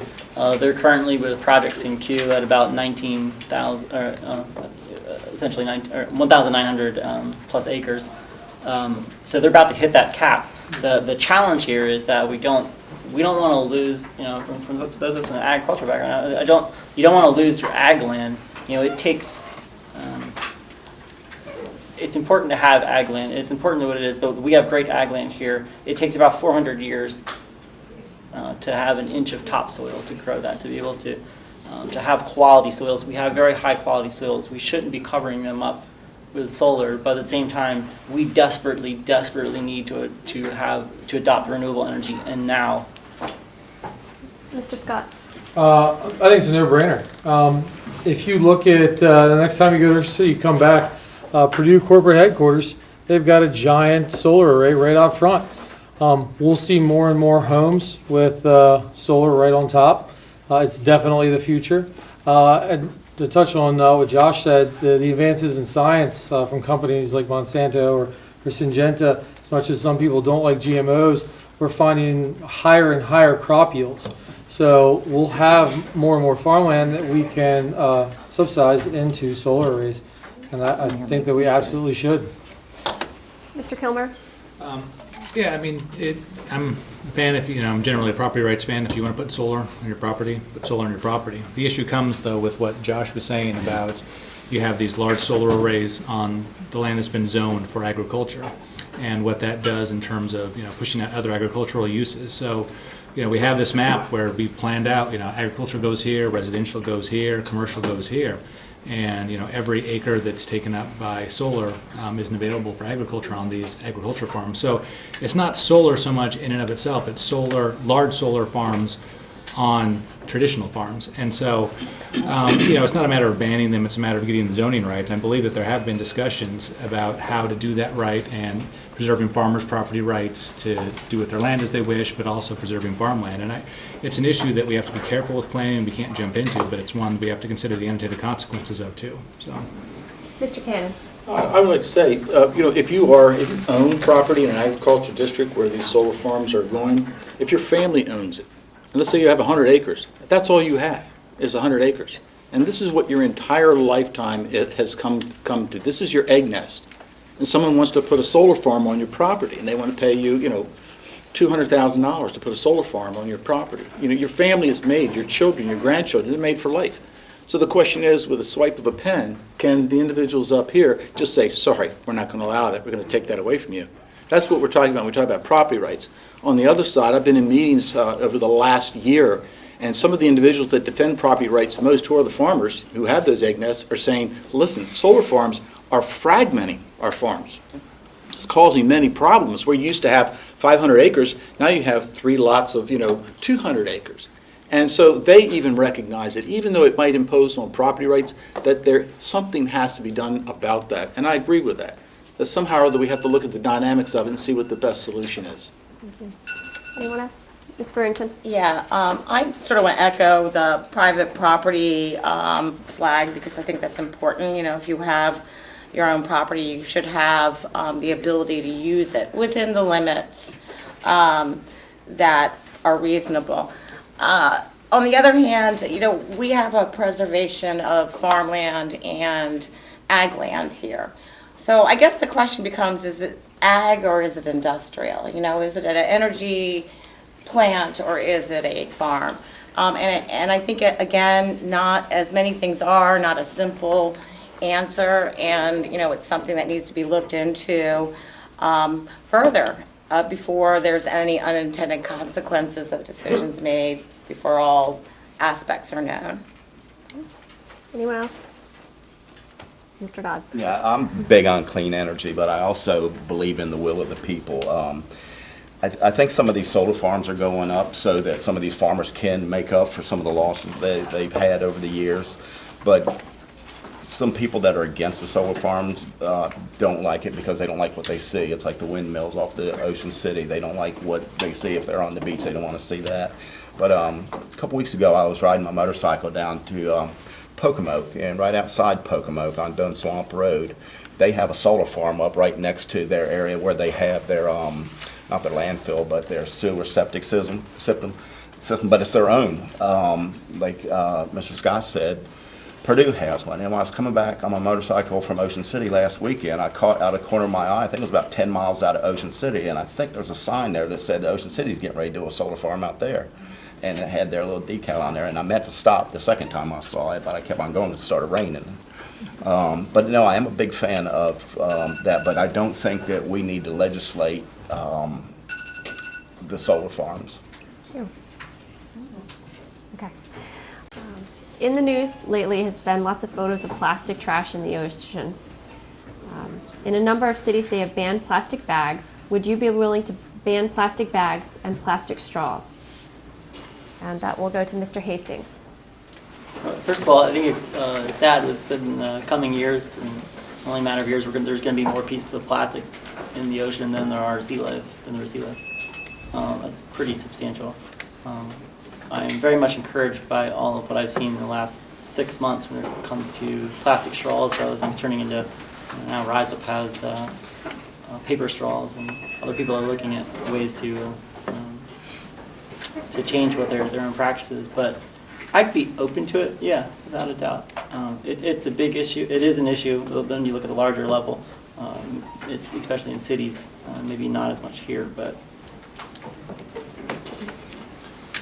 Mr. Cannon. Okay, thank you. I'll touch on it very briefly. And the plastic bags really do personally bother me. No matter where you go, you'll see them. You know, you're driving down the highway, and it doesn't take long before you'll see bags that are hanging from the trees, and that does bother me. I have a problem with that. And I know that there are some stores that will give out paper bags and things like that, or recycling bags, where you can take your groceries and you take this bag. I think that's a great idea. I would hope that it would catch on with the consumers and with commerce as a whole, and the government doesn't have to get involved in all this. The straws is another issue, and I've had this discussion with some members of the audience before. If you think about it, the straws, what it takes, the carbon footprint, if that's correct, I'm not sure, Alan, but the carbon footprint to make a paper straw could have more of a detrimental effect than a plastic straw, because you have to tear trees down to make paper to make the straws. That's the argument I began. As far as what led to all this was in the Pacific Ocean, 99% of that, or 95% of that, of the plastic that's in the Pacific Ocean is coming from Asia, and it's coming from Africa. So you have to remember that. It's not necessarily straws from America. Mr. Kilmer. Well, John said what I was going to say. Yeah, I mean, the plastic in the ocean is definitely a big issue. The pollution and the effect on wildlife is a big issue. But a lot of the plastic that comes in the ocean, it comes predominantly from lesser industrialized country or industrializing countries in Asia or South America and things like that. And so, a ban here in Wicomico County would have no appreciable effect upon the pollution in the ocean. And so I don't support a ban, but I am all in favor of people moving to plastic or paper bags or paper straws. And it's not just because I come from a timber family, and the more paper you use, the more trees you cut down. But like John said, there's trade-offs there too. Is that plastic is a more economically viable option for a lot of these things. And if you go to paper, it's more expensive, and you cut down trees, and you have to deal with the pollution with paper mills and things like that, which are a big issue in many areas of the country. And so these things are about trade-offs. About a plastic ban may sound like a good idea, but we have to think about the actual effect and what the trade-offs would be if we go to a ban. And so it's not a silver bullet by any means. Ms. Kane? Yeah, I'm not for a ban, but I'm definitely for, again, educating the public, educating our children, because I think the more that they see the effects that this is having, on our oceans and our waterways, and yes, what we're doing maybe here isn't affecting our oceans, but we do have bodies of water here that, it does affect our waterways. I think that if we can educate people, I think that they will naturally want to use alternatives. So I think that if we can have those alternatives available, whether it's paper straws or paper bags or whatever it may be, I think that people will want to use them, especially when they see marine life getting injured or hurt by these things. I think that's the kind of stuff that really makes an impact on people. Ms. Gregory. Well, I'm of two minds of this. I don't think a ban outright would work. But this is just the early childhood educator in me. A sticker goes a lot further than a timeout. So rewarding for good behavior on the part of businesses and individuals who do this thing, where grocery stores would offer reusable bags. But also we need to, again, the unintended consequences we have to look at. My son is disabled. He can't drink without a straw. Paper straws are no good because he has sensory issues. Reusable straws are not sanitary from use to use to just keep in my purse. Who wants a nasty milkshake straw in their pocket? So we have to really seriously consider it. I think, again, incentivizing these businesses to think of alternatives or offer alternatives. Mr. McGee. Obviously, this would be a tough thing to try to legislate, but I think what we can do as a county, we could certainly spearhead a marketing campaign to educate the citizens of our county about the problems of plastic bags and plastic straws and how you dispose of them. And we can bring partners along with that. We can have the Chamber of Commerce, so we get this message out to our businesses. And probably the best place of all is get this message into our schools. And we can be the ones to spearhead that. We can partner with the Board of Ed and help educate our students about this as well. Because they're the future citizens that are going to really make the difference. Mr. Gould. I don't think I'd be open for a ban of plastic. I do like the idea of encouraging businesses and people to use alternatives. I went to San Francisco, stayed out there for about a month, just exploring the city, and it shocked me when I went to the grocery store just to get a couple things, and I was being charged for plastic bags. I had no idea that California did that, but they put that in place to kind of discourage people from using plastic. So everybody in there uses reusable bags, and it's just a smarter alternative. People. Mr. Cannon brought up the Pacific Ocean. We do contribute a lot to the Pacific Ocean. I'm not sure Africa does because it's between the Atlantic and Indian Ocean, but we contribute a lot to that, and industrialized countries contribute a lot to that. And California being right on that border, they want to stop that. And I'd be open to more solutions like that, where we provide a lot more alternatives to plastic, just so that people aren't using it or as inclined to use it as they have been. Mr. Dodd. Yeah, I'm not big on legislating bans. Is what's next? Are we going to start banning large sodas like New York City? But the plastics, it's another thing that bothers me. It goes back to recycling. It goes back to littering. Littering is a big problem. In neighborhoods that litter, you see a lot of crime. It works hand in hand. And like Mr. Cannon was saying, I drive through a neighborhood and I see plastic bags up in trees. And I'm thinking, how did they get there? Was that decoration? And no, it's not. People throw it out the window. Why are they throwing that out? What I do, I save those bags and I take them back to the grocery store. The straws, as far as the straws, maybe we can go back to paper straws as an option. I might be aging myself, but I remember as a kid having 2 or 3 milk cartons on my tray, and we had paper straws.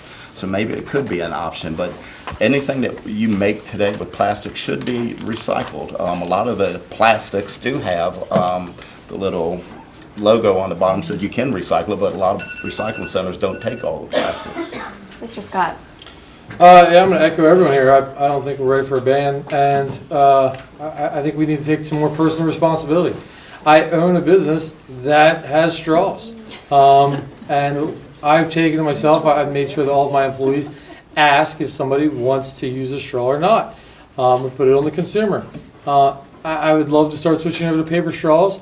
The cost just isn't there yet. As more and more businesses do provide them, I think the market will allow a cheaper substitute, and hopefully I'll be able to implement them.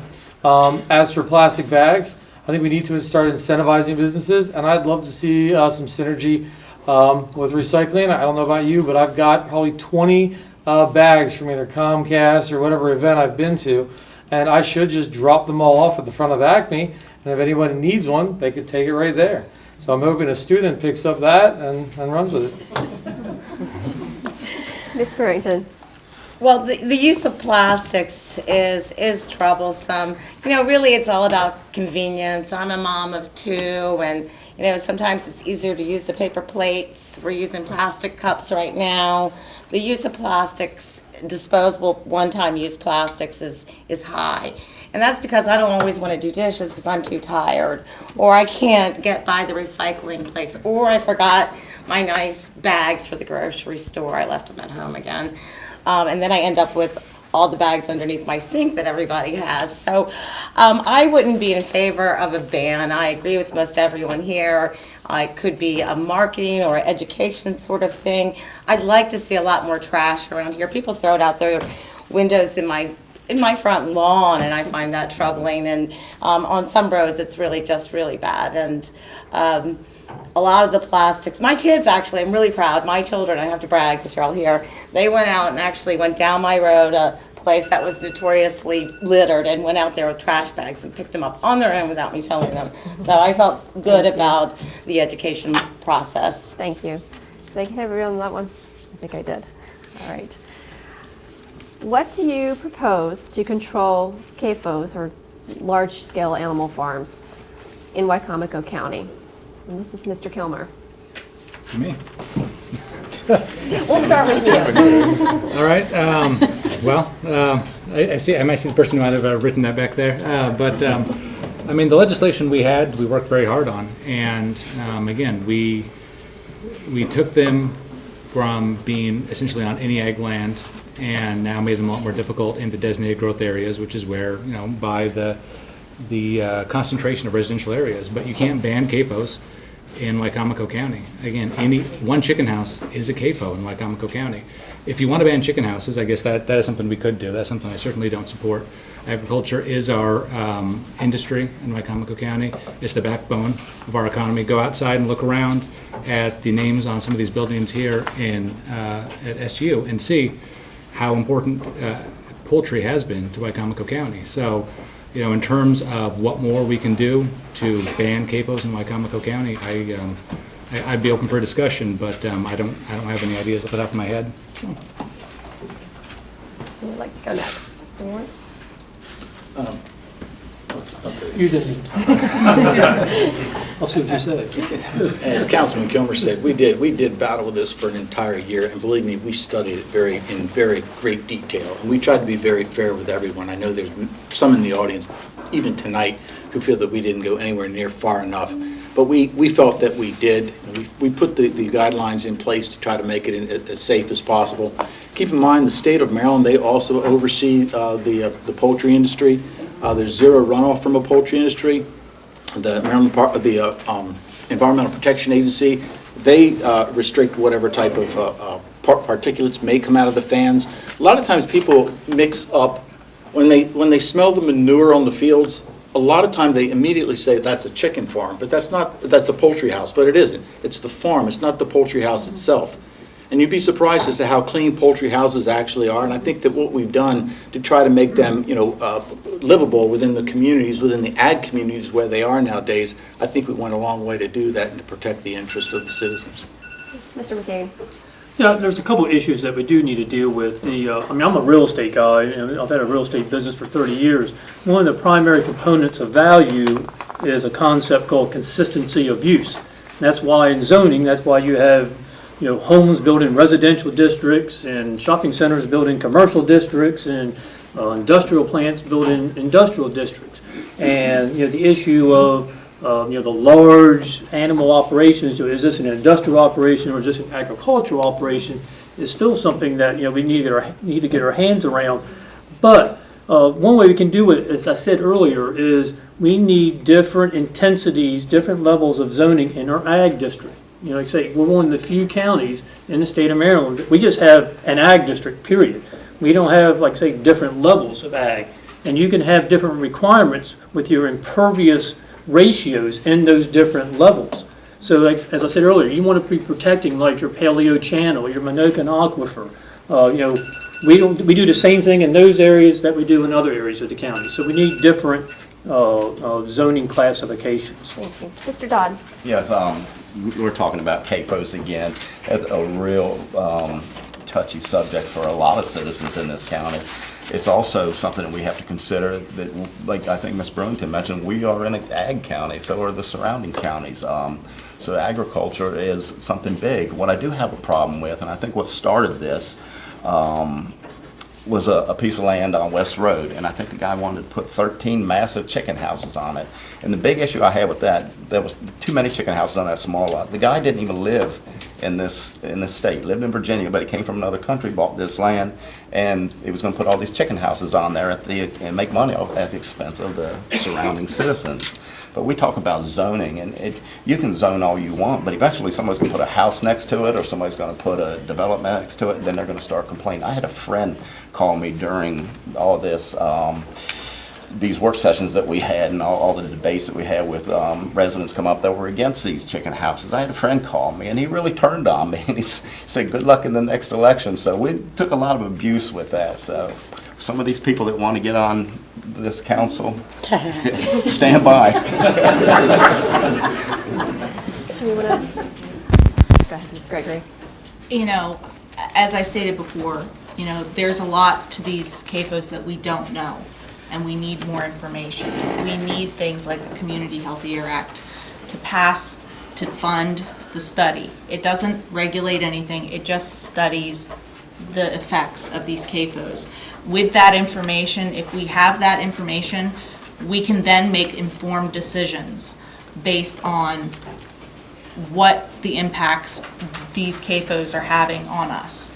And if it comes down to it, you know, we need to, if one chicken house is considered a CAFO, then we need to maybe reevaluate what we define as a CAFO rather than banning them. But we need to find out what these many huge factory farms, again, these are not your average farmers.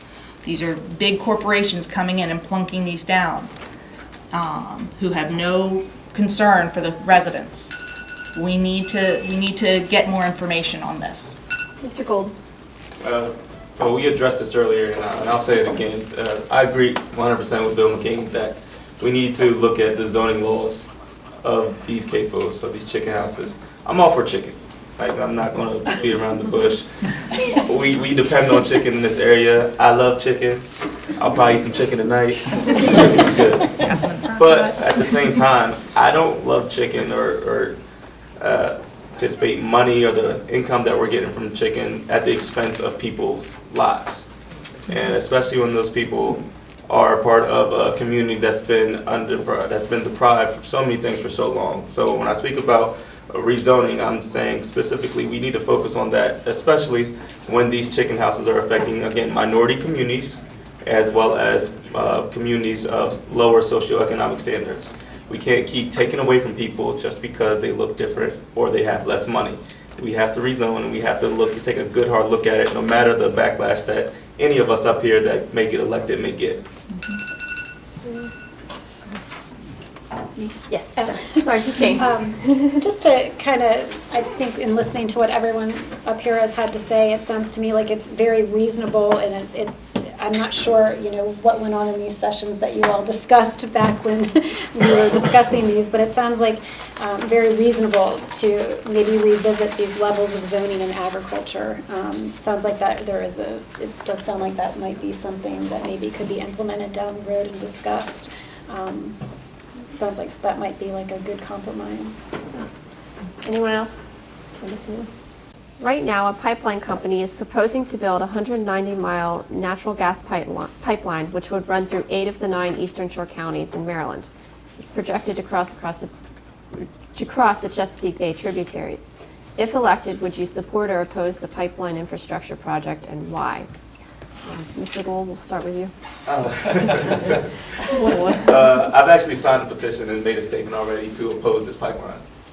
We can't keep investing in fossil fuels or energy that's not renewable. It just doesn't make sense. It's a short-term solution to a long-term issue. We have to invest in renewable energy sources that are going to provide a long-term solution for years to come, not something that's going to provide an answer for the next 20 years and then leave it up to our kids to be like, oh, what do you guys do now? And we're at the same square. Like, We have to invest now for our real future. There's no way that we can have a pipeline come through our communities. And again, I've looked at this to project the path of this pipeline, and again, it's going through a minority-specific community. So again, you're hurting minorities. You're hurting people of a lower socioeconomic standard to provide livings for corporations or rich people. And we cannot do that in Wicomico County, and I refuse to have Wicomico County do that, especially while I'm here. I'm with Jamaat on this. I've also signed to stand against this. You know, there was a new pipeline put in Pennsylvania. I don't know if anybody heard this on the news, but there was a new pipeline put in less than a week of it being operational. There's already been an explosion. We cannot afford, you know, we're sitting here talking about how fragile the Chesapeake Bay is and how much we need to protect it. This will protect the Chesapeake Bay by standing against bringing in a pipeline for something that is only going to be good for us for the short term, like Jamaat said. You know, we cannot afford to destroy the one thing about this area that really is truly needing protecting, and that is the Chesapeake Bay. If we put a pipeline down through the eastern shore, it could be destroyed. Mr. Scott. I have not signed a petition, but now that I know it exists, I most certainly would. I can't think of a pipeline that hasn't had bad press in the last decade. Keystone Pipeline, the ones out in the Middle East. The idea of running one right through our Chesapeake Bay, which so many of my constituents rely on, it just seems insane to me. So Jamaat is 100% right. Short term, small advantage, but in the long term, I really don't want to put this on my kids in 20 years when we're starting to have even more issues. So. Anyone else? Mr. McCain. Yeah. I mean, obviously, renewable energy is where our futures lie, not in fossil fuels.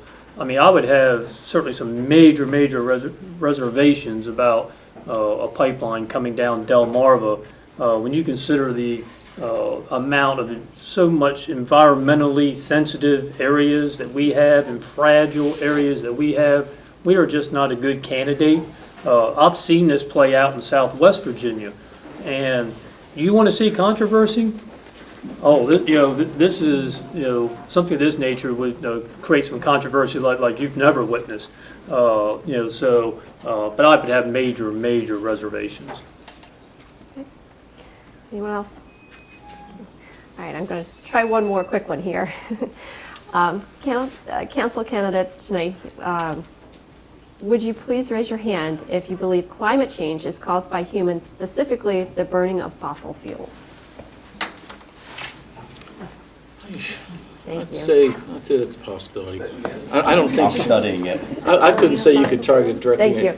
Yeah, okay. I would say it contributes. I think it does contribute. So if you want to comment, Mr. Scott, anything? We'll just go pretty quick. Yeah, on this one. I mean, there's It's just a yes or no question, so. Absolutely.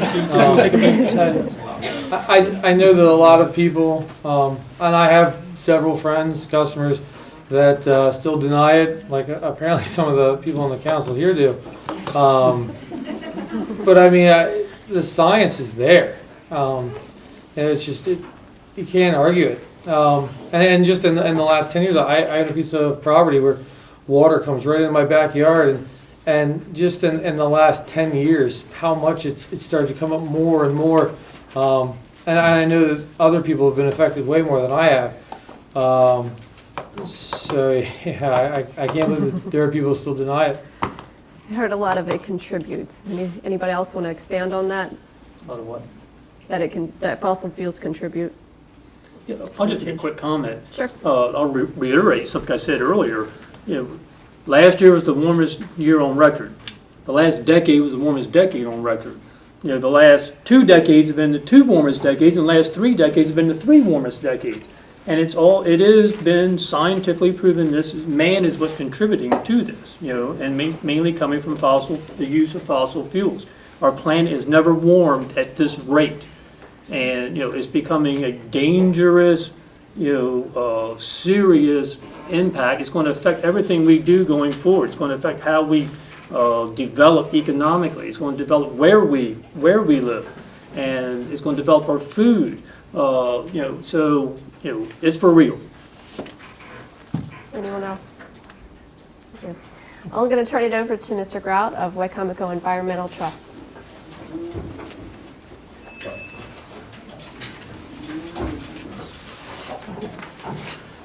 I have the easy job here tonight, and that is to thank all of the candidates, and thank you for coming out tonight, for sharing your views. We'd like to thank the sponsoring organizations, especially Salisbury University, for hosting us tonight. Let's see what else is here. Don't forget to vote. The election is November 6th. The early voting begins on October 25th through November 1st. Registration ends on October 15th, so the days are coming down on us. However, whatever you learn tonight and will learn in the future as you listen to the other debates or conversations, really, in the future, we hope you'll use this information in deciding who you want to vote for to make Wicomico County the kind of county you want it to be.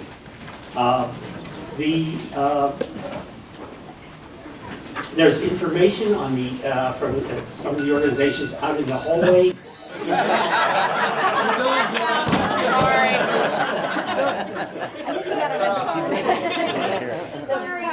I think they got your red card.